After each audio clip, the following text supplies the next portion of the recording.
बहुत कृपा, राजी को बैठ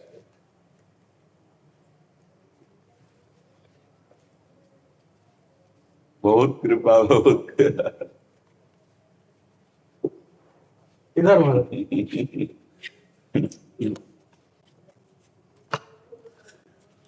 बहुत और बात और बात।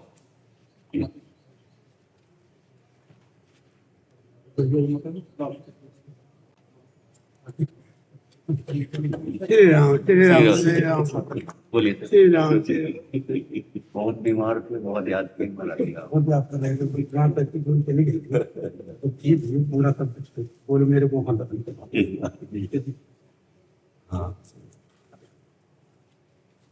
ये लाडली जी की चुनरी प्रसाद विराजिए महाराज।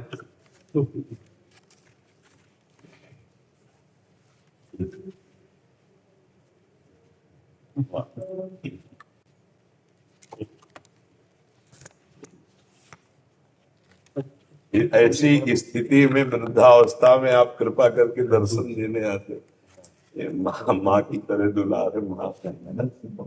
देवांशु जी बिहार से। श्री हरिवंश महाराज जी, आपके चरणों में कोटि कोटि प्रणाम।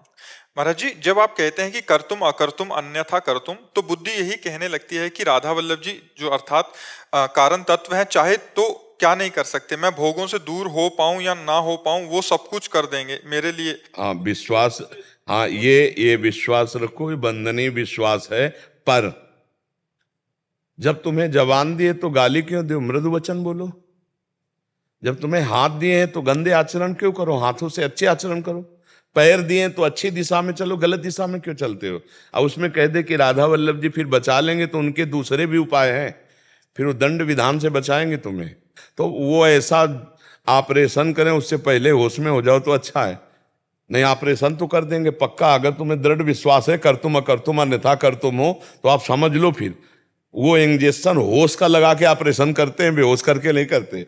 जब राधा वल्लभ जी या कोई ऑपरेशन करते हैं तो इंजेक्शन पहले होश का लगाते हैं, उसकी पूरी चेतना जागृत करके, और फिर ऑपरेशन होता है। तो काहे को थिएटर में जाओगे, पहले से ही जितनी सामर्थ्य दी है, जितना जानते हो उतना अच्छा चलो, बुरा मत करो, आगे का वो संभाल लेंगे। जितनी सामर्थ्य दी उसका तो दुरुपयोग ना करो, शेष आगे वो संभाल लेंगे। हम लोग क्या करते हैं कि हम भजन तो नहीं कर सकते, पर परपंच 1 घंटा कर सकते हैं, तो फिर वो दोष है। हम 1 घंटा रामायण का पाठ करते, गीता का पाठ करते, भागवत का पाठ करते, 1 घंटे हम प्रपंच क्यों किया। जो हम व्यभिचार में शक्ति नष्ट करते हैं वो ब्रह्मचर्य के द्वारा परमात्मा चिंतन में लगाए। तो जितनी हमें शक्ति, अब इसके बाद हमारे में जो सामर्थ्य नहीं है उसको हम रो के पुकारते हैं कि आप कर तुम अन्यथा कर तुम सर्व समर्थ ईश्वर हो, नाथ मुझे बल दो कि मैं आपकी आज्ञा का पालन करूं। तो बल मिलता है, अगर ना मिलता तो कोई महात्मा सिद्ध ही नहीं होता। अपने बल से सिद्ध नहीं हुआ जाता, भगवत बल से हुआ जाता है। पर अपने में जितना भगवत बल दे चुके हैं भगवान, उसका सदुपयोग करें। हम क्या करते हैं कि कहीं ना कहीं प्रमाद स्थिति का आदर दे देते हैं अपने हृदय में, फिर दंड विधान होगा। फिर वो ऐसा दंड विधान होगा कि झेल नहीं पाओगे। हो सकता है अश्रद्धा हो जाए भगवान पे। बड़े लीला बिहारी हैं, वो भरी समाज में तुम्हें पिटवा देंगे और पूरे विश्व से पुजवा देंगे। दोनों काम उनके खिलवाड़ हैं। बड़े बड़े सिद्धों को आप देख लो, बड़े बड़े सिद्धों को पिटवा दिया है, पूरे विश्व में पुजवा दिया और पिटवा भी दिया।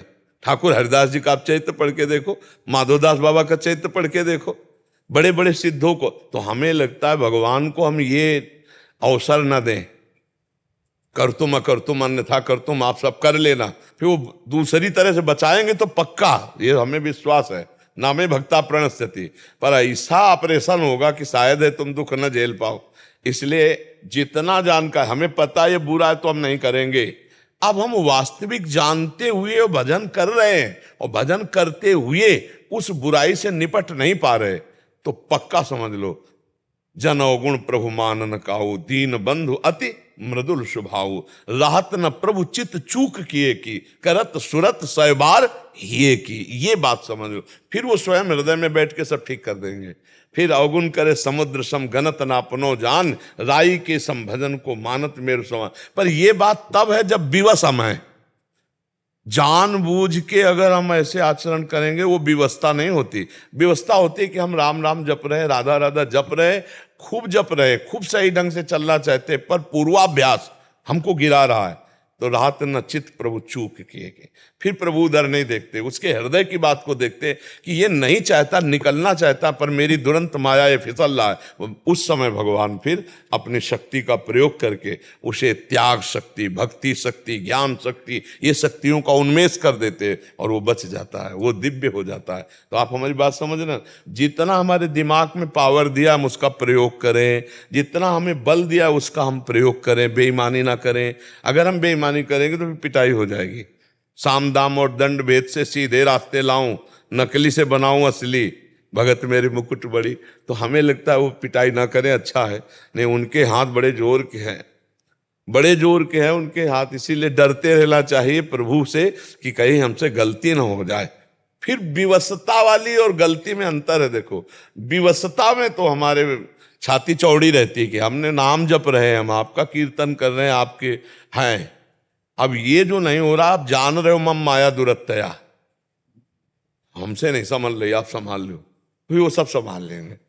अब हम बेईमानी करके जा रहे हैं कि देखते हैं भगवान बचाएंगे कि नहीं, हम बुरा कर लें, नहीं बचाएंगे। आप बुरा करके आओगे तब उसका दंड मिलेगा आपको। बस इन दो बातों के रहस्य को समझना है।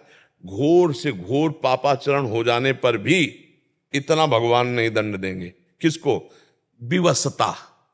एक विवशता शब्द समझना, और एक है जानबूझकर उत्साह पूर्वक गलत आचरण करना कि भगवान कर तुम अन्यथा कर तुम संभाल लेंगे, तो वो दंड से संभालेंगे, प्यार से नहीं। और वो जो विवश होकर के हो रहा है, जैसे जेहि अग बधेउ व्याध जिमि बाली, सोई सुकंठ पुनि कीन कुचाली, सपने हु राम न तिन तन हेरी। आप विचार करके देख ले चौपाई पर, जेहि अग बधेउ व्याध जिमि बाली, और सोई सुकंठ पुनि कीन कुचाली, सोई कर तूति विभीषण केरी, सपने हु राम न तिल तन हेरी। भाई ये राहत से समझना है, विवशता और उत्साह पूर्वक बड़ा। और हमारे स्वामी इतने करुणामय है, शरणागति पक्की हो जाए तो मानते ही नहीं है कि इससे अपराध हुआ है। इतना करुणा में उमा राम स्वभाव जे जाला, ताई बजल तज भाव लाला। तो सच्चे भाव से चलो, भगवान संभाल लेंगे, सच्चाई दे देंगे, वही सब कर लेंगे। शरणागतों पर ये भाव हटने न पावे कि आप कर तुम अन्यथा कर तुम, मैं आपकी शरण में, आप सब कुछ कर सकते हो। ऐसा सोचते हुए जहां तक हमको पावर मिला है हम असत से हटे, सत्य में चले, और जब फिर नहीं है तो आगे वो संभाल लेंगे। पक्का संभाल लेते हैं, सबको संभाला है आज तक, जितने महापुरुष हुए हैं उन्होंने ही संभाला है। नहीं तो माया ऐसी दुरंते फिसलन वाली है कि कोई भी फिसल सकता है, कभी भी फिसल सकता है, पर भगवान ही बचाते हैं, वही संभालते हैं। जी, बहुत जलन होती है उसकी। हाँ, ये जलन होना तो बहुत अच्छी बात है। जलन, हमसे असत चिंतन हो, असत क्रिया, और फिर जलन हो तो ठीक हो जाए। एक दिन जब इतना दुख होगा कि सहा नहीं जाएगा, उसी दिन से छूट जाएगा। मतलब लोगों के बीच बीच में मतलब बोलते रहते हैं, कुछ कर दो ना, कुछ कर दो ना, बदल दो ना, बदल दो ना। हाँ, थोड़ा बहुत अभी क्या है, जब तक अहम रहता तो आवाज नहीं पहुंचती भगवान के पास, ध्यान रखना। कोई भी अहम जरा सा रहता है तब तक द्रौपदी जी ने भगवान को नहीं पुकारा, देखना। जब सब दांत का भी आश्रय छोड़ दिया और हे गोविंद, तो वस्त्रावतार हो गया। तो अगर हमारी पुकार नहीं पहुंच रही भगवान तक तो हमने कुछ पकड़ रखा है, कोई बल है। सुनेरी मैंने निर्बल के बलराम। जब तक गजेंद्र ने अन्य सहारा अपना बल लिया तब तक हरि नहीं आए। जब सब सहारे छोड़कर हरि पुकारा आ गए, तो हमें लगता है कि अगर हमारी आवाज प्रभु तक ना पहुंचे तो हमें ढूंढना चाहिए कमी अपने में। कोई आश्रय हम लिए हैं, कोई संग है, कोई बल है, कोई हमारी आस है किसी से, और तो बस फिर आवाज नहीं पहुंच, हमारे भगवान के पास आवाज नहीं पहुंचेगी, चाहे जितना जोर से पुकारो। और अगर अन्य आश्रय छोड़ दो तो जो मन में स्फुरित हुआ वो भी आवाज भगवान सुन लेते हैं। तुम्हारे स्फुरण के पहले वो जानते क्या स्फुरण होने वाला। सर्वज्ञ भी तो है ना, कर्तुम अकर्तुम अन्यथा कर्तुम है, तो सर्वज्ञ भी है और सर्वांतर्यामी भी है और सर्वशक्तिवान है। फिर अब हमें क्या चिंता करना। वो हमारी जानते हैं, हर बात जानते हैं, वो सर्वज्ञ हैं, सर्वशक्तिमान है। बस हम ये बात है कि प्रार्थना करते रहें, जो हमसे गलती हो रही हम निवेदन करते रहें, अपनी असमर्थता प्रकट करते रहें। एक दिन वो आपको निकाल देंगे, एक दिन आपको बलवान बना देंगे। पर जब तक आवाज़ नहीं पहुंच रही तो निराश मत होना। आवाज़ इसलिए नहीं पहुंच रही, कोई अन्य आश्रय है, और वो आपको दिखाई देगा कि अन्य आश्रय ये है। और जिस दिन छोड़कर पुकारोगे आर्त भाव से, उसी दिन काम बन जाए। एक बार वो आवाज पहुंची कि जीवन की धरा बदल जाएगी, दिव्यता आ जाएगी जीवन में।